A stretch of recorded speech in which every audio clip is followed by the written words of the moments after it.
Welcome to Simanim. I'm Jacob Thomas, and today we will be learning Shmuel, perek, aleph.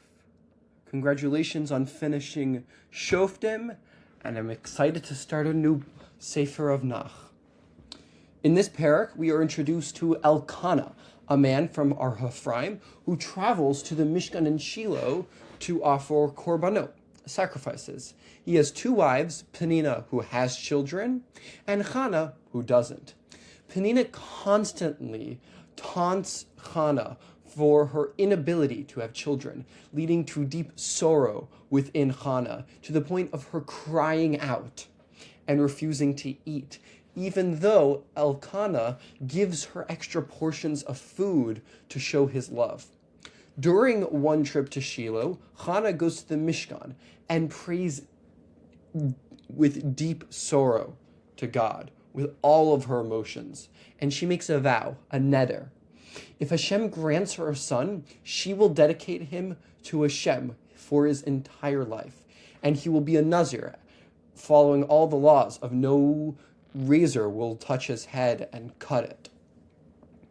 As she prays silently, she only moves her lips, leading Eli, the Kohen Hagadol, who is watching her and mistakenly assumes that she is drunk. He rebukes her because you are not allowed to be drunk in the Mishkan.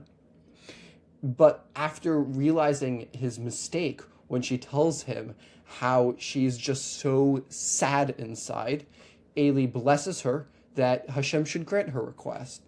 Hannah then goes home, she eats, and she's no longer sad.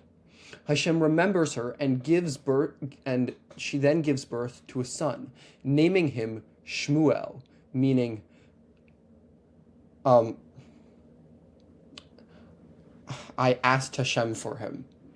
She waits at home until he is fully weaned, and at a certain age, she takes him up with Eli to the Mishkan to serve Hashem. So as a recap, we have Hannah, who is barren and distressed by her Elkanah's other wife, Penina.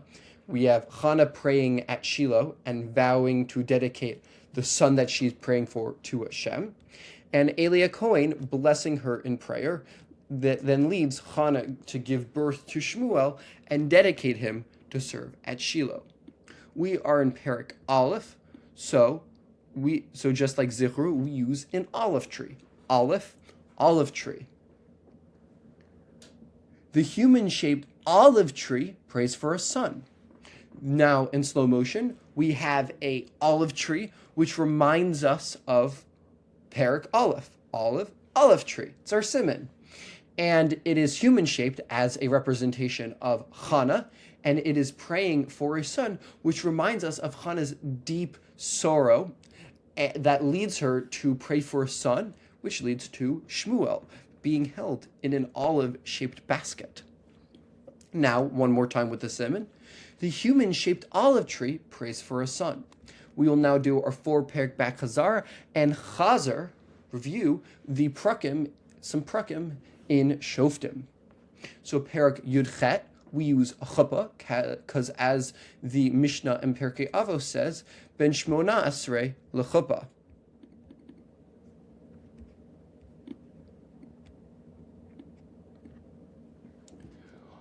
Under the chuppah where Micha's idols and priests are being taken away by Dan. So this reminds us how Dan came to conquer new land of the city of Laish, because they didn't have enough land where they were. They went past Micha's idols when spying, asked the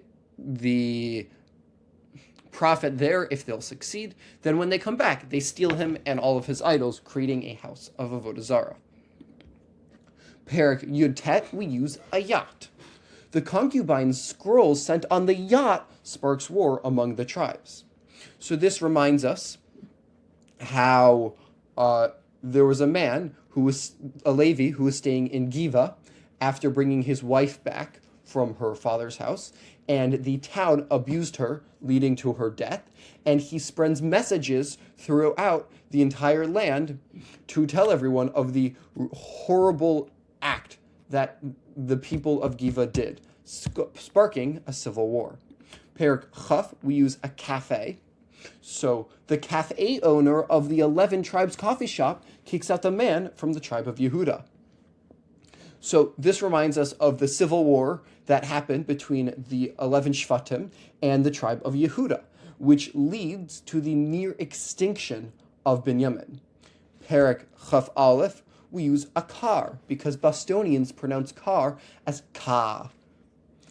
So the wives of Binyamin in a car were on their way to the Shiloh festival to rebuild the tribe. This reminds us how after the civil war, Shevet Binyamin was almost completely wiped out, and they had to find ways of getting wives in order so they wouldn't be completely wiped out. First, they tried by people from the town of Yavesh Gilad, and then later they take women who from a festival at Shiloh who just happened to be dancing. So we're going to do a 2-question pop quiz on this sefer, and then a question on Shoftim. Which perek does Hannah pray silently in the Mishkan for a child?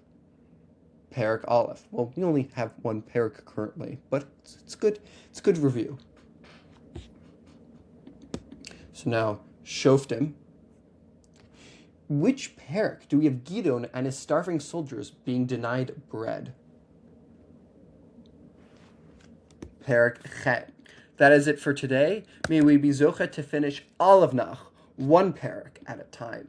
Have a wonderful day.